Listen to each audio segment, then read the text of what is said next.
Assalamu alaikum and welcome to Dear Masuma, the show that tries to answer your questions and to see if we can help you with any of your deepest concerns and your worries. My name is Sana Araji and we are here with Masuma Jaffar. Assalamu alaikum. Wa alaikum assalam wa rahmatullah. So we've got another viewer who sent a question or a letter to us, and it says, I'm having slight issues with my husband. I am a newlywed and it's been less than 2 years in all honesty, and my husband is one of the least affectionate people I have ever met. I don't think he can even properly cries unless it's Ashura. We have great conversations about everything, Islam, food, travel and the future, but generally speaking he is cold and I am a very warm person, and although I do feel like I love my husband, it's more like in a way where he's just my friend. That's not really what I wanted in a marriage, and to be honest, I'm not asking for an abundant amount of romance, just at least a cuddle or some form of physical affection. What should I do? I don't want to get divorced. Bismillahir Rahmanir Rahim. I think there's a lot of things in here that we need to look at. First of all, the fact that she mentions that he doesn't cry unless it's on Ashura. Generally, within most cultures, boys are brought up to feel that it's they're less of if they cry. So it's, that they learn to hold back those feelings and emotions, and it's girls who are supposed to be emotional and boys aren't meant to be. So even as adults, men tend not to show emotion because it's a sign of weakness. And I think things are changing nowadays. I think, people are realizing that it's not a sign of weakness. And the fact that he can cry on Ashura shows that, it shows the strength in emotions. I think people look at emotions as something that makes you weak, whereas it actually gives you strength to and motivates you to put it into action, the feelings that you have. So I think one of the things that, not for her specifically, or even for her when they have kids, is to ensure that they bring up their children to show that emotions is a good thing. But for her specifically, she talks about her, her expectation of what is romantic or what is considered as cold, and she says her husband is cold and she's warm. Yeah. I think a lot of that is based on her perception of what is considered as romantic due to what's been fed to us through the media. Yeah. So like the Disney movies of, where the prince will come and, he will, come on his horse and take the princess away and they will live happily ever after. That's not real life. And we, without realizing, subconsciously take that on, thinking that that's how our marriage is going to be. Right. And it's not. Marriage is not a Disney movie. And I think that's important. Also, it's important to recognize that men and women are different. Even men within men and women within women are different. So you have people who are feelers and people who are thinkers. And it doesn't mean that he loves her any less. Right. He may be expressing it in different ways. So again, we have the 7 love languages, where some people are very much into physical contact, some people want gift giving, some people want words of appreciation. So there's different ways of showing love, and you have your own love language that works for you, but you've got to recognize that there are other love languages, and your husband may be showing you love in his way rather than in the way that works for you. Right, okay. So it's important to have the conversation and explain to him what makes you feel loved. Okay. So it's actually sitting him down and saying, you know what, I know you love me, but I need to feel it, and the way I feel it is by maybe you holding me, sitting next to me when we're watching TV, or, just kissing me, or whatever it is, contact, exactly, yeah. Because obviously that's important to her, and she feels that, he doesn't show that, but he's not showing it because he doesn't love her. He's not showing it because that may not be his love language. Yeah. It may not be what he's grown up with. Again, if he's grown up in a very conservative family, he wouldn't have seen his parents showing affection to each other, so he wouldn't know how to it's not been role modeled to him, so he wouldn't know how to do that. Maybe she has been brought up in a family where affection has been shown in that way. Exactly. So she might feel that actually That's that how person love is shown. Exactly, and if they're not showing me that, then that means they don't love me, or they could relate those two together. Yeah. Okay. So, and also maybe role modeling it for him. So I think again, the way we're brought up as women, we expect the man to make the first move. Okay. So, you know, I mean, she's married to this guy, so it's okay for her to sort of, you know, hold him, hug him, kiss him, and maybe she should do that, and maybe through that, then he'll learn if you know, and he might actually enjoy it and then reciprocate. Okay. Yeah. So, you know, if this is her needs, and then she needs to have her needs fulfilled, and it's not wrong for her to fulfill her needs by initiating it herself. Right. Okay. And I think that's important, because I think we sort of seem to think, no, if he loved me, he would come and hold me. No, if you love him, you would go and hold him. So it works both ways.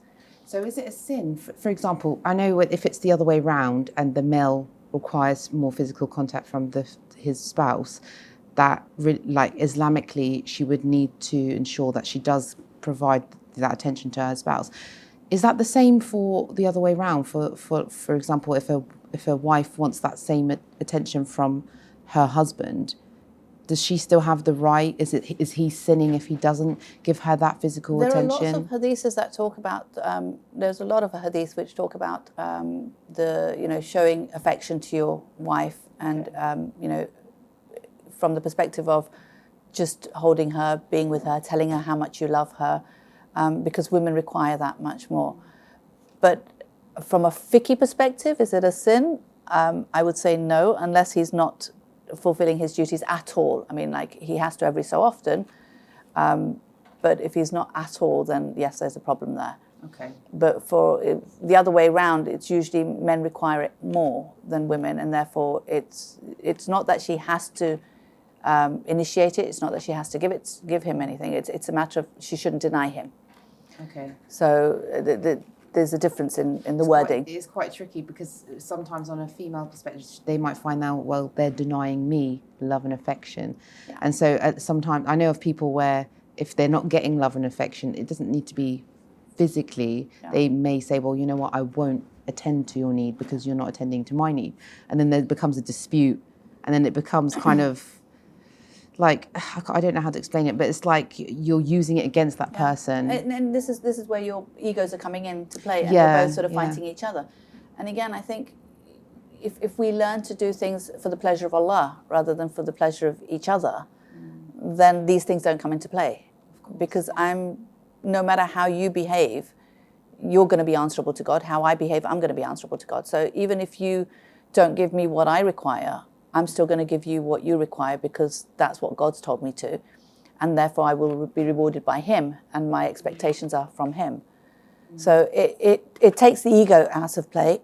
It makes you a much more relaxed person, because you're not doing it for him expecting things from him, or he's not doing it for you expecting things from you. You're actually doing it to try to be the best human being that you can be. And that's in your role as a husband, as a wife, as a I don't know, parent, whatever. It's like in any role that you play, if you can do it for the pleasure of Allah rather than for mankind or for the creation, then you will do it better if you do it for God, because you'll not only do it for him, but you'll do it in the way he requires you to do it. Yeah. So I think that's really important. I think, you know, when we get pulled down into, okay, what are my rights as a wife and what are his rights as a husband, and I'll only fulfill his rights if he fulfills mine, it doesn't work. Yeah. Marriage, that's not a marriage. You know, it just doesn't work, and you're constantly fighting each other, and it's like who's going to give in first? So if you, and that's what I'm saying. If we don't know why he's not affectionate, he seems to be a really nice person. They seem to get on, because she says that they talk about everything and anything else, and they're really good friends. So it's not that they don't get on, it's not that he's treating her badly. He just doesn't seem to be able to show her affection, and there can be so many reasons for that. And again, if it's a need that she has, then she should converse that to him and let him know. And also she should initiate it. She should, because it's her need. So she should sort of try to push for it a little bit. Okay. The other thing from a psychological perspective, there are so many studies that have shown that when there's skin-to-skin contact, it actually releases hormones called happy hormones, which actually make you a much happier person. And it connects you to the person that you're having that skin-to-skin contact with as well. And it's beautiful because one of the studies actually showed how when a man's in a relationship where we're not talking about the whole physical thing, but just skin-to-skin contact where there's, holding hands and cuddling and kissing and things like that, he's less likely to look at other women, even when those women are right in front of him or, sort of pushing the agenda. So they did the study where, they had a group of men who had the physical contact at home and, skin-to-skin contact, and then they had a group of men who didn't. And they saw that the group of men who didn't were more likely to stray and look elsewhere. I wonder, yeah. And also within their own happiness, they're a lot happier. And it works for women as well. Oh, right. So not only will she be fulfilling her need, but she'll be ensuring that she's keeping her husband happy because it'll release happy hormones within him. She'll make sure that he's not looking elsewhere and he's content. And so there's a lot of reasons why, as women, I think we should initiate this physical contact, which I think we've been brought up from a culture perspective not to. Yes, a lot of women who maybe a lot back in the day, I would say, they weren't kind of taught to do this, or it's just it's frowned upon, or you should let the man come to you. Exactly. But like you said, the woman should initiate if she feels like she requires. And even attention. if she doesn't require it, why not? Exactly. It's a halal relationship. Why would you not want to show that affection? And also, I think one of the other things culturally is that we're taught not to show PDA, physical, PAD, what is it called? Physical. Is it the PDA? Yeah. I don't know the exact abbreviation. The physical, where you show sort of physical attraction in public, physical display of attraction or something, I can't remember. Yes, but, we're taught from a Muslim perspective, this isn't the done thing.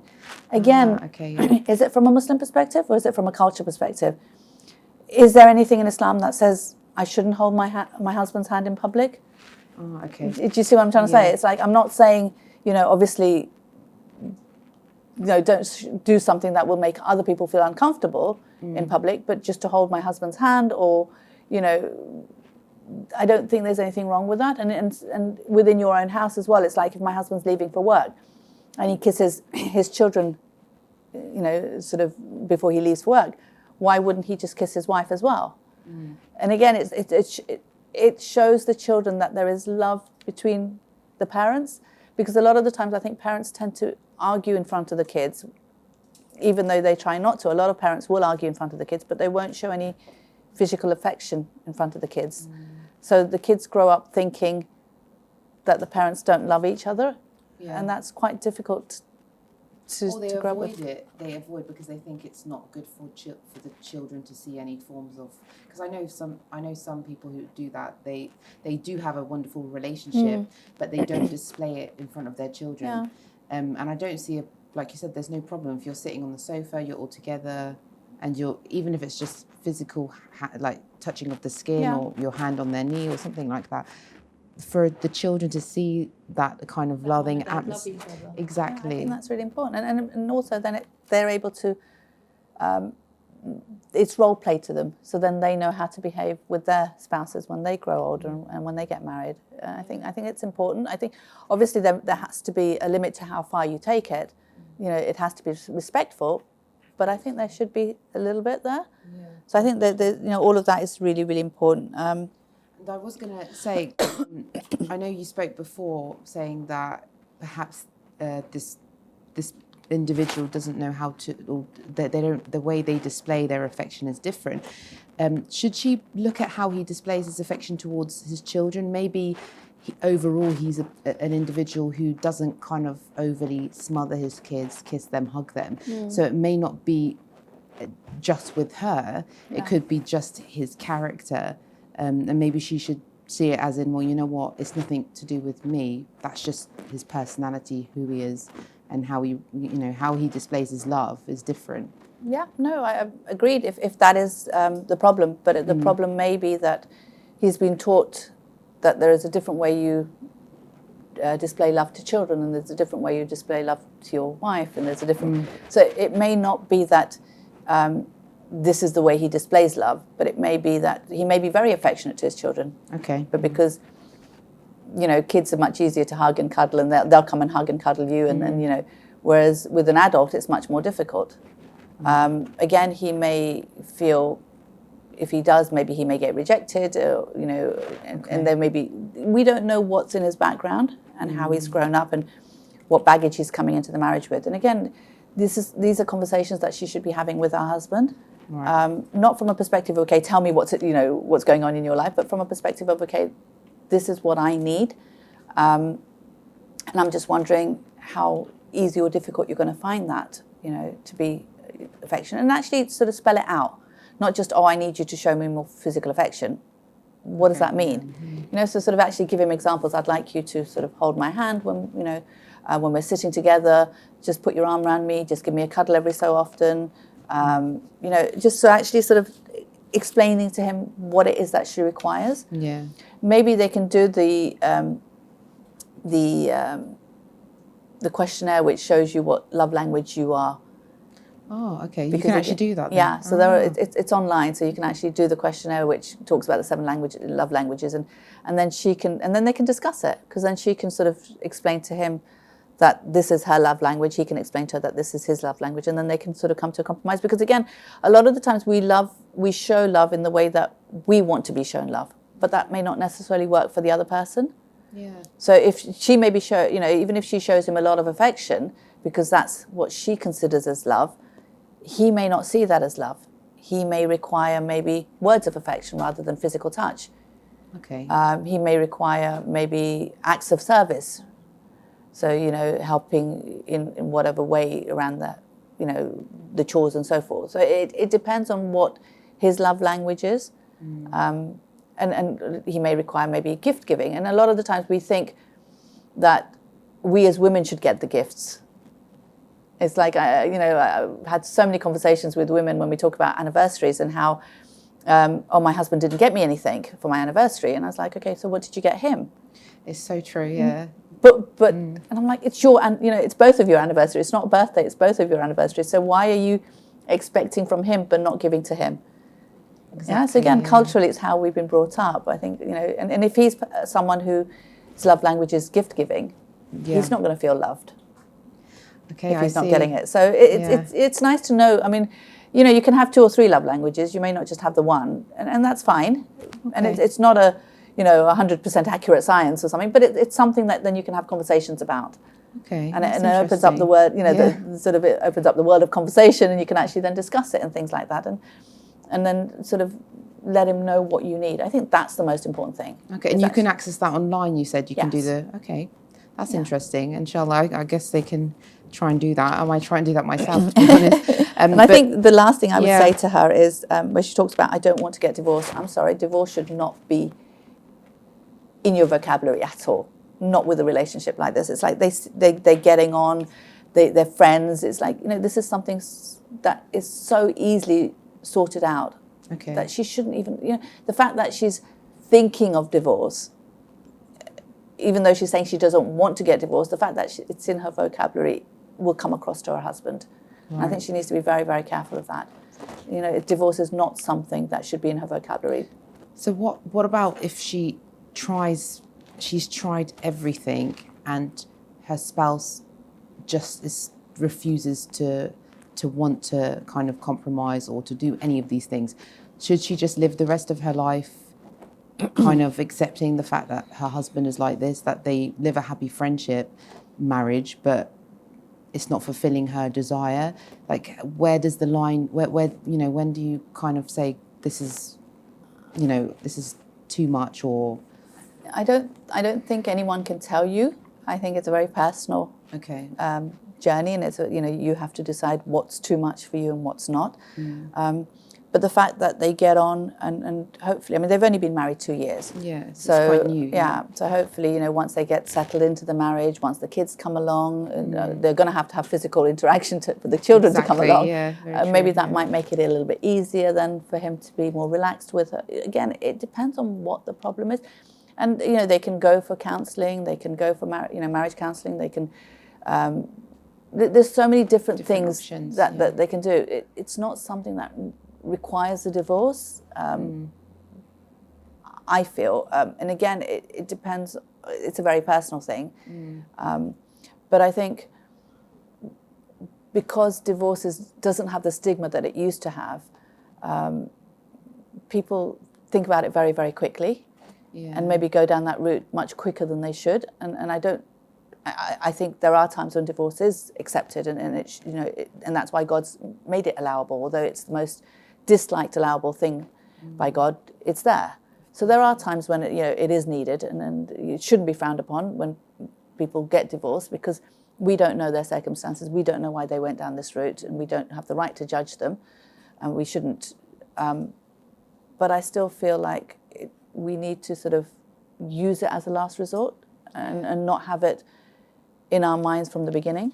Of course, and like you said, because she's been married for 2 years, it's still fairly new. You're probably still getting to know each other, and I'm assuming they don't have children yet, so they're still kind of probably with each other all the time. Yeah. And maybe, I know you had said before in previous shows, maybe you would need to fulfill certain needs with friends and like, I don't know, colleagues or other people, and not expect your spouse to fulfill everything, because that won't be possible. And like you said before, so it's like before you get married, you have so many different friends, and each friend fulfills a different emotional fulfillment. So like, I'll go to a friend for maybe when I just want to have fun, I'll go to a friend when I want to have some advice, I'll go to another friend when I want to, I don't know, talk about religion, and I'll go to another friend for I don't know, something, like something else, or maybe intellectual conversation or something, so I'll have different friends which will fulfill different needs. And when I get married, I expect my husband to fulfill all those needs, and it's not possible. And again, it's I think she seems to have a husband who she really does get on with. I mean, like, she's calling him her friend, which is huge. There's very few marriages where a husband and wife can actually say, we are friends. Exactly. I think that's beautiful that they're actually connecting as friends. Of course. And I think if she now sort of, first of all, I think, yes, there may be problems in his way of looking at it, but there may be problems in her way of looking at it as well. So I think the concept of, how much of this Disney movie thing have I been sucked into? How much of that, subconsciously do I expect in my marriage? So again, sort of, I think reflecting on her own understanding of what a marriage should be is important, and having those conversations with her husband. Inshallah. And thank you so much, Masuma, for that. And I really do hope this has answered your question and your query. And I'm sure other individuals have also had similar worries and concerns. So I really do hope we've helped to answer any of your worries and your concerns here. And please do keep sending in your letters and your questions, and we will put them forward to Masuma. So please do take advantage of her knowledge. And inshallah, we will see you again for another episode of Dear Masuma. Assalamu alaikum wa rahmatullahi wa barakatuh.